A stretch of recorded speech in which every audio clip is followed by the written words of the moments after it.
नमस्कार।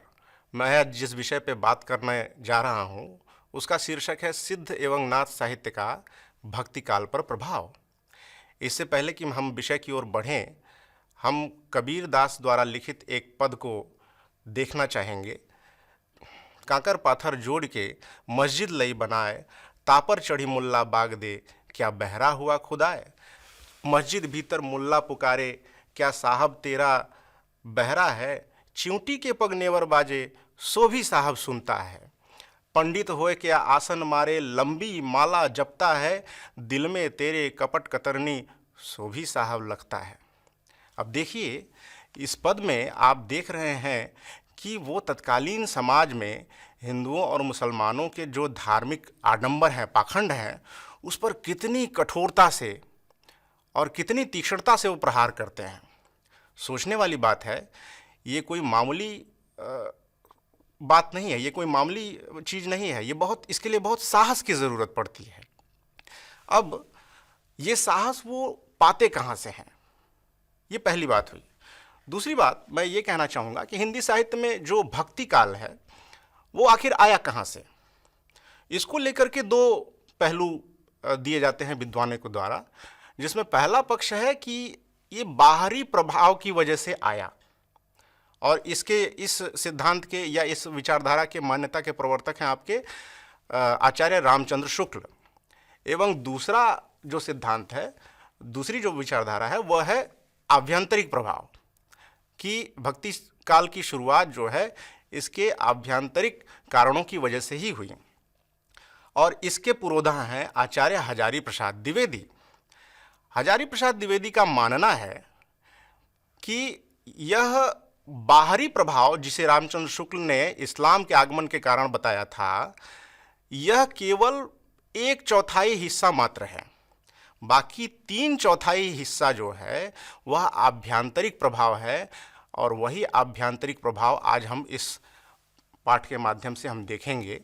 वह आभ्यंतरिक प्रभाव कहीं न कहीं सिद्ध, नाथ एवं जैन साहित्य का जो परंपरा है, वही परंपरा प्रतिफलित होती है भक्तिकालीन साहित्य के रूप में।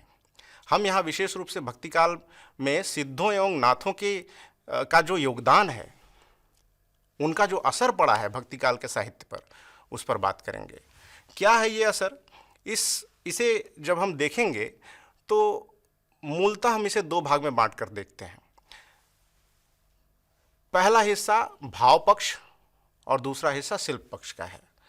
भाव पक्ष में हम बात को आगे बढ़ाएं, इससे पहले हम जान लेते हैं संक्षेप में कि सिद्ध और नाथ हैं कौन, सिद्ध और नाथ साहित्य की मूल बातें क्या हैं।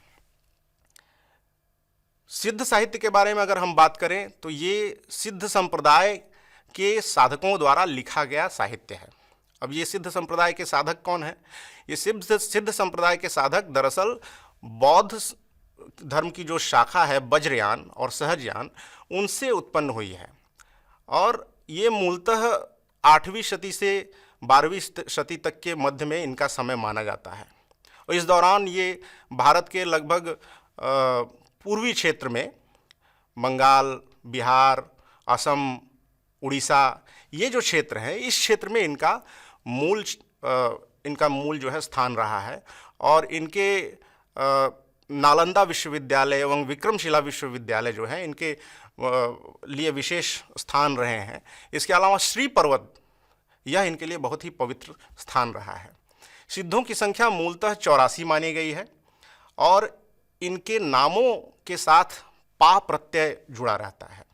इनमें 84 सिद्धों में जो सबसे महत्वपूर्ण है, जिनको स्थापक कहा जाता है सिद्ध साहित्य का, सिद्ध संप्रदाय का, वो है सरहपा। इसके अलावा कणहपा, शबरपा, कणहपा, कुकुरिपा, डोंभिपा, ये अन्य जो सिद्ध साधक हैं जो चर्चित हैं और जिनका साहित्य उपलब्ध है, उनके नाम हैं। ये सिद्ध संप्रदाय के जो साधक हैं, महामहोपाध्याय हरप्रसाद शास्त्री ने सिद्धों के रचनाओं को बौद्धगान और दोहा जो मूलतः बंगाली में लिखी गई थी, इस नाम से संकलित किया पुस्तकाकार रूप में।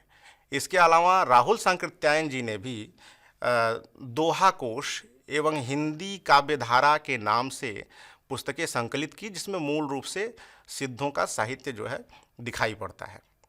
इसके बाद नाथ साहित्य की अगर बात करें तो धीरे धीरे यही सिद्ध साहित्य जब आगे बढ़ा और सिद्ध संप्रदाय जब आगे बढ़ा, तो इसी सिद्ध संप्रदाय में कालांतर में कुछ अराजकता आ गई और इन्हीं अराजकताओं के प्रतिक्रिया स्वरूप सिद्धों के सहज ज्ञान और शैवों के मिश्रण से एक संप्रदाय प्रारंभ हुआ, जिसे कालांतर में नाथ संप्रदाय कहा गया। नाथ संप्रदाय के संस्थापकों में गोरखनाथ का नाम लिया जाता है। गोरखनाथ के गुरु मत्स्येंद्रनाथ रहे हैं और इनमें आदि गुरु माना जाता है स्वयं शिव को।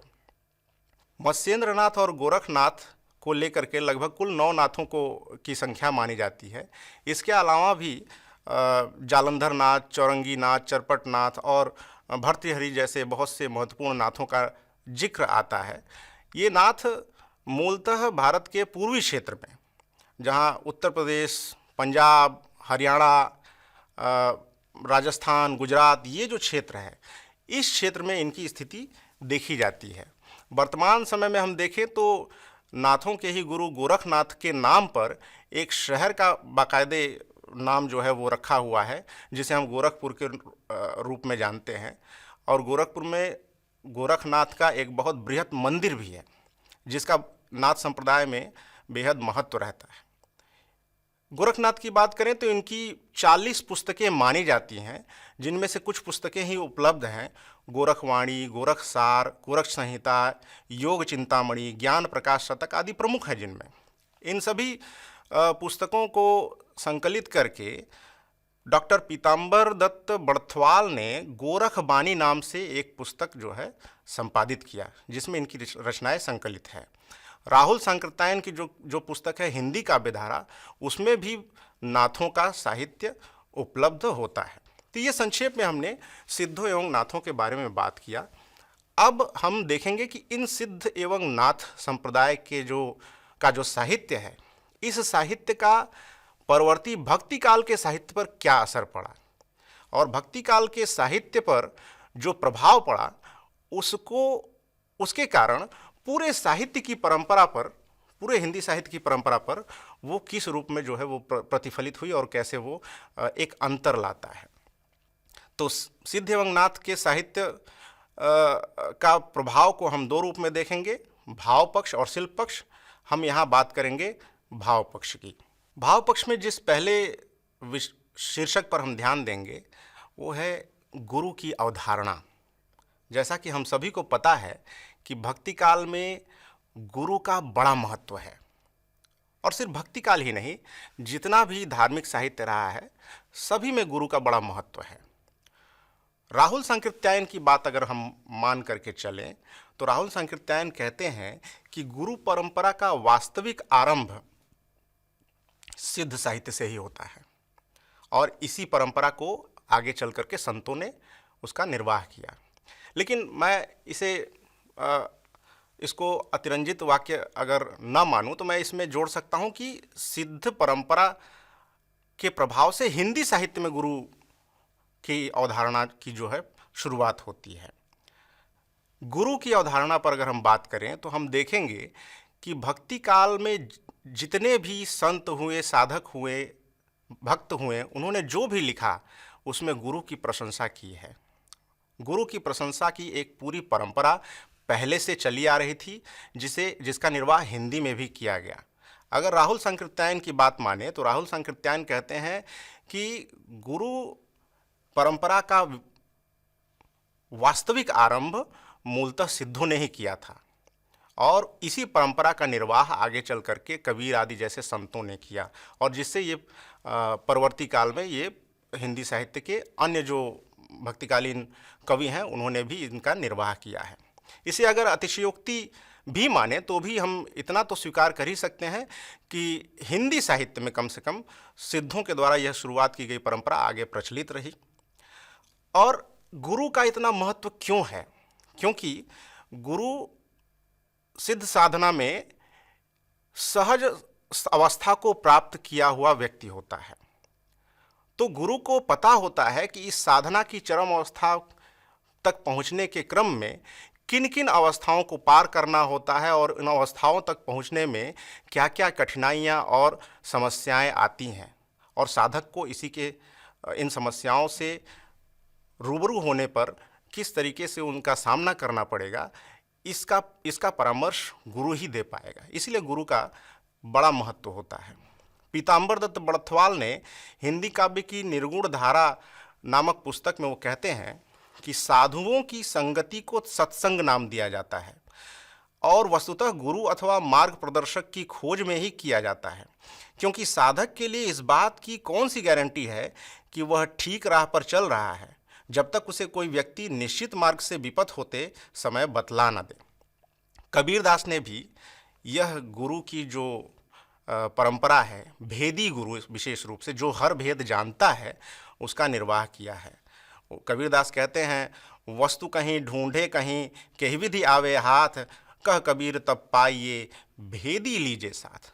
अर्थात साधना के मार्ग पर जो भी कठिनाइयाँ होंगी उसका निराकरण करने में सबसे बड़े सहयोग जो है, सहयोग का हाथ वो गुरु का ही होगा। इसलिए कहीं ना कहीं गुरु को ये ईश्वर से भी ज़्यादा महत्वपूर्ण स्थान देते हैं, भगवान से भी महत्वपूर्ण स्थान देते हैं। गुरु गोविंद दो खड़े वाले जो दोहा है, उस दोहे में उन्होंने यह स्थापित किया है कि स्वयं ईश्वर कहते हैं कि गुरु जो है बलिहारी है, बलिहारी गुरु आपने गोविंदियो बताए। कबीरदास ने इसी गुरु के महत्व को अन्यत्र दूसरे दोहों में भी प्रकट किया है। गुरु गोविंद दो खड़े काके लागू पाए, बलिहारी गुरु आपने गोविंद दियो बताए। तो यहाँ स्वयं ईश्वर बता रहे हैं कि गुरु ज़्यादा महत्वपूर्ण है, क्योंकि बिना गुरु के ईश्वर तक पहुँचने का मार्ग समझ में नहीं आएगा, ईश्वर तक पहुँचा नहीं जा सकता है। इसलिए गुरु का बहुत महत्व रहा है।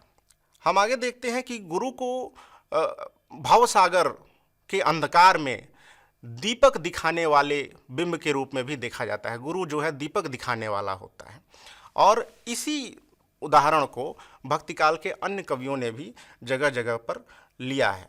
जैसे सूरदास ने भी कहा है कि गुरु बिन ऐसी कौन करे। इस पद में उन्होंने जो पंक्ति कही है, भव सागर तय बूढ़त राखे दीपक हाथ धरे। अर्थात भव सागर में जब साधक डूब रहा होता है तो गुरु अपने हाथ में दीपक रख करके उसे रास्ता दिखाता है।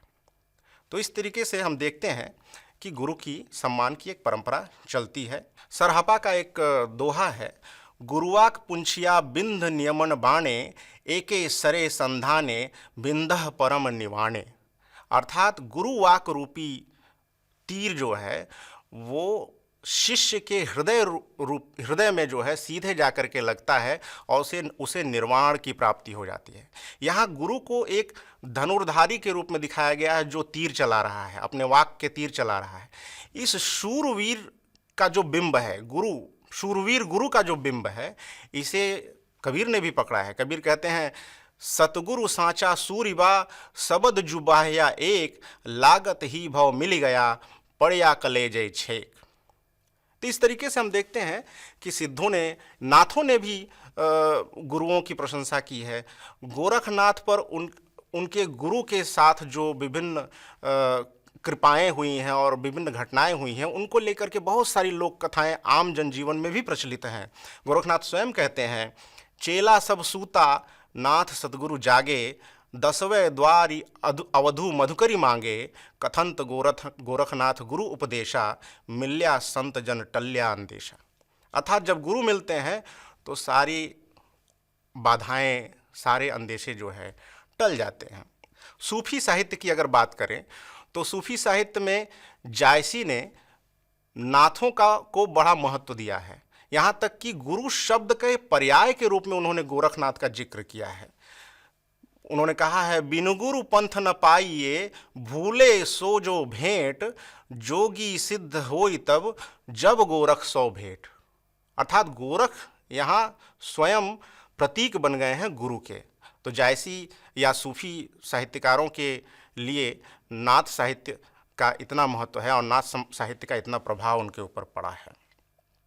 यहाँ इतना ही नहीं, जब वो कन्हावत ग्रंथ में भ्रमर गीत का प्रसंग उठाते हैं तो सभी को पता है कि भ्रमर गीत में गोपियों को शिक्षा जो है वो उद्धव ने दी है, योग की शिक्षा। लेकिन जैसी जब कन्हावत रचते हैं वहाँ पर इस भ्रमर गीत प्रसंग में उन्होंने गोपियों की शिक्षा देने के लिए उद्धव को नहीं बल्कि स्वयं गोरखनाथ को ले आते हैं। गोरखनाथ के मुख से जो है वो उनको योग की शिक्षा दिलवाते हैं। तो ये प्रभाव रहा है। कृष्ण भक्ति धारा में भी गुरु के प्रशंसा की परंपरा है, जो कि हमने अभी सुना ही। राम भक्ति धारा में भी गुरु के प्रशंसा की परंपरा है। राम भक्ति शाखा में सिद्धों एवं नाथों की तरह रहस्यवादी भेदी गुरु तो नहीं माना जाता है, लेकिन उसे भक्ति मार्ग का प्रदर्शक गुरु कहा जाता है। स्वयं तुलसीदास ने श्री गुरु पद नख मणिगन ज्योति, अर्थात श्री गुरु के चरणों के जो नाखून है वो मणियों के समान दिव्य हैं, उनकी ज्योति से साधक के, भक्त के हृदय के अंधकार जो है कट जाते हैं। तो यह प्रभाव हम देखते हैं यहाँ भक्ति काल पर सिद्धों एवं नाथों का पड़ा है। जिस दूसरे बिंदु पर हम बात करेंगे, शास्त्रवाद बनाम लोक की अवधारणा। सिद्धों एवं नाथों ने दोनों परंपराओं में हम देखेंगे कि शास्त्रवाद के आभिजात्य का विरोध किया गया है। शास्त्र को बड़ा नहीं बताया गया है, अनुभव को बड़ा बताया गया है। क्यों? क्योंकि जो शास्त्र आदि रहे हैं, शास्त्रों के नाम पर, शास्त्र चूंकि उस ऐसी भाषाओं में लिखे गए हैं जिन भाषाओं की जानकारी लोक में नहीं है, और इसके कारण शास्त्रों की व्याख्या गुरुओं के अधीन है या शास्त्रों के जो ज्ञाता हैं उनके अधीन है। और शास्त्रों के ज्ञाता जो पंडित हैं वो अपने हिसाब से, अपने स्वार्थों के हिसाब से उसकी व्याख्याएं करते हैं। तो इस वजह से समाज में कहीं ना कहीं सिद्ध एवं नाथ ये मानते हैं कि जो भी जाति पाति, ऊंच नीच की जो भेद है, परंपराएं हैं, यह कहीं ना कहीं इसी गलत व्याख्या की वजह से हुई है, इसी शास्त्रीय अभिजात्य की वजह से हुई है। इसलिए उन्होंने शास्त्रों का विरोध किया है और अनुभव साचा, अनुभव के सत्य को ज़्यादा महत्व दिया है। गोरखनाथ ने तो यह भी कहा है कि जो व्यक्ति पुस्तकीय भार का वहन करता है, पुस्तकीय भार के वहन को लेकर के अपने ऊपर गर्व करता है, वो असल में भारवाही गर्दभ है, अर्थात भार ढोने वाला गधा है। गोरखनाथ ने यह भी कहा है कि सच्चा गुरु वह होता है जो ऊंच नीच, भेदभाव, जाति वर्ण आदि के प्रभाव को, जाति वर्ण आदि के मान्यताओं को न मानता हो और सभी अपने शिष्यों को समान रूप से देखता हो। ऐसा ही गुरु नाथ पद का अधिकारी हो सकता है। गोरखनाथ कहते हैं, वेदे न शास्त्रे कतवे न कुराणे, पुस्तक न बंचिया जाई, ते पद जाना बिरला जोगी, और दुनी सब धंधे लाई। अर्थात उस ईश्वर की व्याख्या जो है किसी वेद में, किसी कुरान में, किसी पुस्तक में नहीं की जा सकती, वो इनसे परे है, वो अनुभव की चीज़ है। कबीर दास ने भी इसी तरह की बात की है। उन्होंने भी कहा है, सात समद की मसी करो, लेखनी सब बनराई, धरती सब कागज करो, हरिगुण लिखा न जाए। अर्थात उस ईश्वर के ज्ञान को किसी पुस्तक में समाहित नहीं किया जा सकता है। सिद्धों एवं नाथों ने इस पुस्तकीय ज्ञान के बदले यह स्थापना की है कि वह ईश्वरीय तत्व स्वयं के देह में ही होता है, स्वयं के शरीर में ही होता है। इसी को दार्शनिक रूप से उन्होंने पिंड ब्रह्मांडवाद के रूप में स्थापित करने की कोशिश की है। और उन्होंने इस शास्त्रवाद के आभिजात्य को तोड़ने के लिए शास्त्रीय भाषा का भी परित्याग करके देसी भाषा, जो उस समय की स्थानीय लोक भाषा रही है, उन लोक भाषा को चुना है और उस लोक भाषा में अपनी वाणियों और शिक्षा दीक्षा का प्रचार किया है।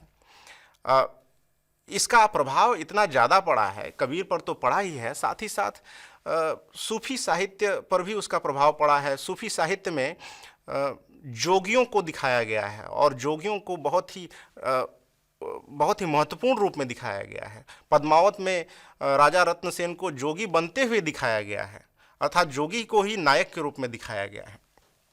सूरदास कृष्ण भक्ति साहित्य में अगर देखें, सूरदास के लेखन में भ्रमर गीत भ्रमर गीत का जो प्रसंग है, उस भ्रमर गीत प्रसंग में उन्होंने योग की शिक्षा देने के लिए उद्धव का जिक्र किया और उद्धव के माध्यम से योग की शब्दावली का एवं योग के दार्शनिक मतों का जो है वहाँ पर उल्लेख किया है। तो कहीं न कहीं यह प्रभाव भी जो है वो सिद्धों एवं नाथों के माध्यम से भक्ति काल में आया है। राम भक्ति शाखा में यद्यपि योग की शब्दावली का प्रयोग किया गया है, लेकिन वो पूरी तरह से उसको स्वीकार नहीं करते, बल्कि कहीं न कहीं वो योग मार्ग के को थोड़ा सा खारिज करके उसके बनिस्बत भक्ति को, प्रेम को ही ज़्यादा स्थापित करने का प्रयास करते हैं। इसके बाद जो अगले पहलू पर हम विचार करते हैं वो है वर्ण व्यवस्था के प्रति अवधारणा। सिद्धों एवं नाथों दोनों के साहित्य में वर्ण व्यवस्था के खिलाफ उन्होंने जो है अपनी दृष्टिकोण रखी है, अपनी दृष्टिभंगी वर्ण व्यवस्था के खिलाफ रखी है। उन्होंने शास्त्र के आभिजात्य से मुक्ति के लिए सर्वसाधारण में अपने सांप्रदायिक बातों के प्रचार प्रसार के लिए, सर्वसाधारण में भक्ति के प्रचार प्रसार के लिए सबको समान रूप से महत्व दिया है। उन्होंने किसी के लिए दरवाजे बंद नहीं किए। अपने सांप्रदायिक श्रद्धा एवं भक्ति के लिए सबको समान रूप से महत्व दिया है। 84 सिद्धों की अगर बात की जाए तो 84 सिद्धों में बहुत से सिद्ध ऐसे हैं जो निचली कही जाने वाली जातियों से आते हैं, जिनका जिक्र जो है मिलता है। डोंभी, चांडाली, धोबिन जैसी अंत्यज जातियों की महिलाओं को भी सिद्ध साहित्य में महामुद्रा और योगिनी की अवस्था में स्वीकार करके उनको सम्मान दिया गया है।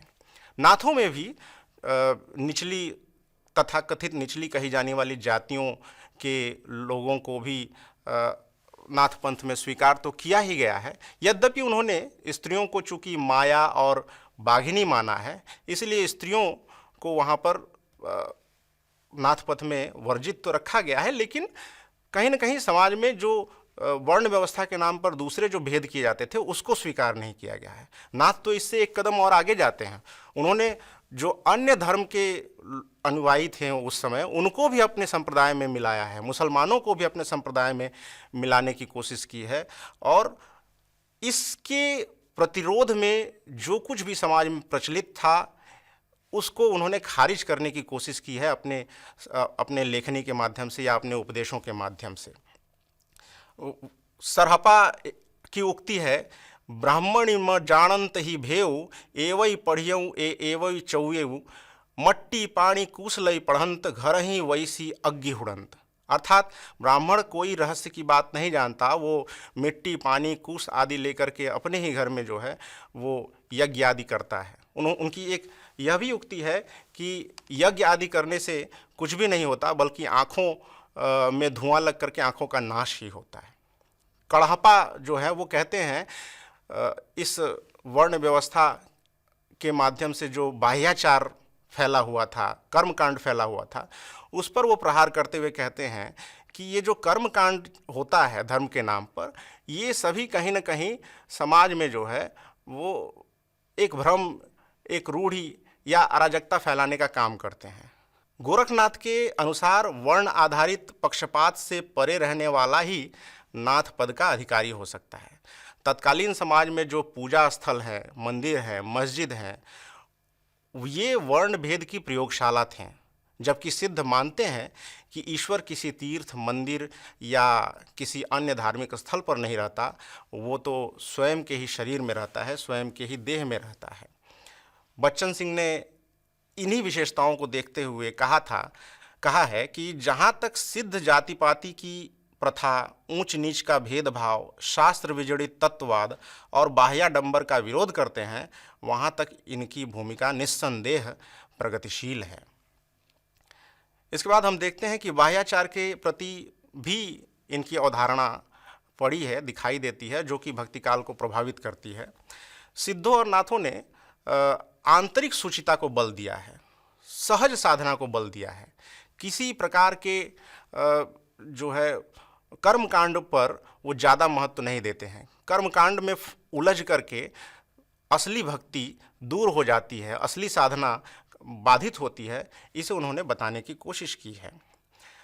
जो भी साधना के मार्ग में दीपक जलाने की बात हुई, नैवेद्य चढ़ाने की बात हुई, या तंत्र मंत्र आदि चीज़ें होती हैं, ये कहीं न कहीं भ्रम मूलक होते हैं, भ्रम फैलाने का काम करते हैं। कर्मकांड पर व्यंग्य करते हुए सरपा कहते हैं, कज्जे विरहई हुआ वह होमय अखी डहावई कड़ुए धुएं। अर्थात ये होम आदि करके आँखों का नुकसान ही होता है धुएं से। सिद्धों और नाथों ने यह जो बाह्याचार, कर्मकांड, पाखंड आदि का विरोध किया, इसका प्रभाव भक्तिकाल के अन्य साहित्यिक धाराओं पर भी पड़ा। संत साहित्य में कबीरदास ने इसको अपने वाणियों में लिया है। जायसी ने भी इसे अपनी परंपरा में योगियों का जिक्र करते हुए लिया। सूरदास की बात लें, चाहे राम भक्ति धारा में तुलसीदास की बात लें, सभी ने कहीं न कहीं इन कर्मकांड एवं पाखंडों का प्रतिरोध किया है। यद्यपि राम भक्ति धारा में तुलसीदास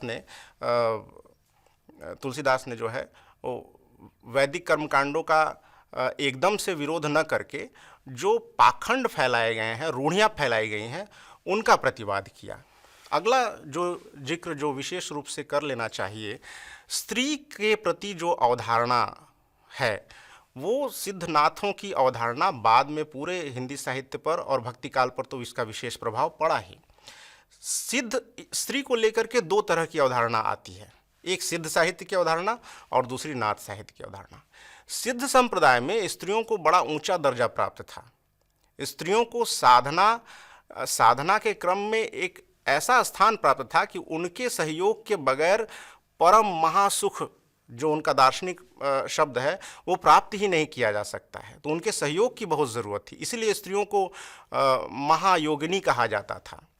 और जबकि नाथों में स्त्रियों का विरोध किया गया है, क्योंकि ये सिद्धों में जो स्त्रियों को शामिल किया गया साधना की पद्धति में, इसकी वजह से कालांतर में बहुत सारी अराजक स्थिति पैदा हुई और इसी अराजक स्थिति का प्रतिवाद नाथों में ने किया। इसीलिए नाथ संप्रदाय में स्त्रियों को जो है बाधा के रूप में देखा गया, स्त्रियों को माया कहा गया, बाघिनी कहा गया, और माया जो है वो साधना पथ में जो है रुकावट का काम करती है।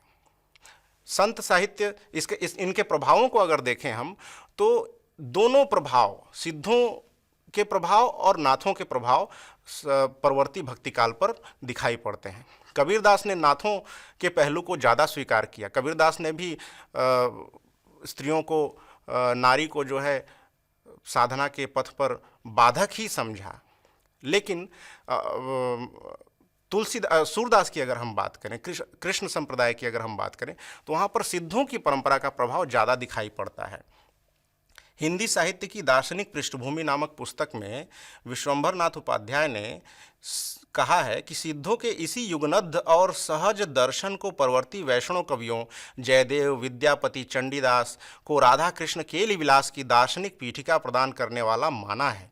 सिद्धों की जो मुद्रा साधना दैहिक थी, उसे कृष्ण भक्त कवियों ने प्रेम के माधुर्य भाव में बदलकर राधा कृष्ण की रास लीला के अलौकिक आनंद के रूप में प्रतिष्ठापित किया। तो इस प्रकार हम देखते हैं कि ये दोनों जो अवधारणाएं हैं स्त्रियों के प्रति, ये दोनों अवधारणाएं कहीं ना कहीं भक्ति काल में प्रतिफलित दिखाई पड़ती हैं। हमने अब तक सिद्ध एवं नाथ साहित्य का भक्ति काल के साहित्य पर जो प्रभाव पड़ा, उसके भाव पक्ष पर चर्चा की। शिल्प पक्ष पर भी उनका विशेष प्रभाव पड़ा है।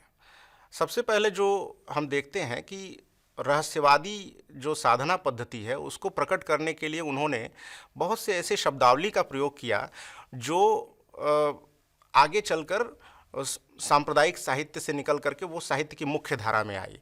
इन शब्दावलियों को के प्रयोग के कारण हिंदी साहित्य में एक तरह की एक भाषा आई जिसे हम संधा भाषा के नाम से जानते हैं। इसी संधा भाषा में सिद्धों की साधनात्मक एवं रहस्यवादी तत्वों को जो है उसकी अभिव्यक्ति हुई है। और इसी संधा भाषा ही आगे चल करके संत साहित्य में उलटबासियों के रूप में इसे स्वीकार किया गया। जैसे प्रवृत्ति, अद्वय, युगनद्ध, समरस, महासुख, मुद्रा, शून्य, इस तरह के जो शब्द हैं, ये शब्द सिद्धों के माध्यम से ही हिंदी साहित्य में आते हैं। नाथों की शब्दावली पर अगर ध्यान दिया जाए तो नाथों की जो साधना ये है, साधना पद्धति है हठ योग की वहाँ से यौगिक योग की जो शब्दावली है, कुंडलिनी, अनहद, नाद, इस तरह के जो शब्द हैं वो वहाँ से नाथों की तरफ से आते हैं। सिद्धों से सुरति और नाथों से निरति, इस तरह के शब्द जो है भक्ति काल में आते हैं।